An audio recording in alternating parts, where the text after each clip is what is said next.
अरे बेट्यानो, इतक्या लवकर मी काय जात नसतो तुम्हाला सोडून. हा, मला बी अजित पवार म्हणतात. पण गऱ्यांनो, नियतीचा खेळ बघा. खरंच आज माझा हा प्रवास इथंच थांबतोय. मी नेहमी म्हणायचो राजकारण आपल्या जागी आहे, पण काम महत्वाचं. लोकांनी मला कामाचा माणूस म्हटलं, तीच माझ्या आयुष्याची सर्वात मोठी कमाई होती.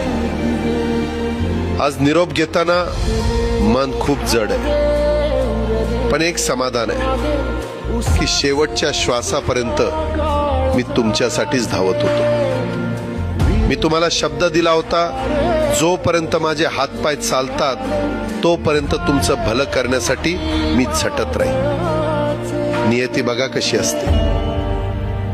आज माझ्या हक्काच्या बारामतीच्या मातीत तुमच्या सेवेसाठी येत असतानाच माझे हातपाय कायमचे विसावले. पण मला अभिमान वाटतोय की मी रिकाम्या हाताने नाही, तर तुमच्या कामाची फाईल छातीशी धरूनच या जगाचा निरोप घेतोय. शेवटच्या क्षणीही माझ्या डोळ्यासमोर फक्त तुमचा चेहरा होता. माझा स्वभाव थोडा रोखठोक होता.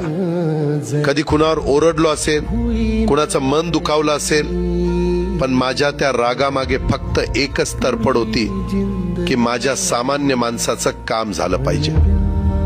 सत्तेसाठी नाही, तर तुमच्या हक्कासाठी मी नेहमीच दादा म्हणून उभा राहिलो. आता मी निरोप घेतोय, पण महाराष्ट्र थांबता कामा नये. माझी जबाबदारी आता मी तुमच्यावर सोपवतोय.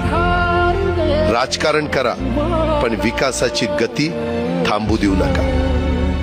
जाता जाता माझ्या शैलीत डोळे पुसून शेवटचं सांगतो, आता रडत बसू नका. उठा आणि कामाला लागा.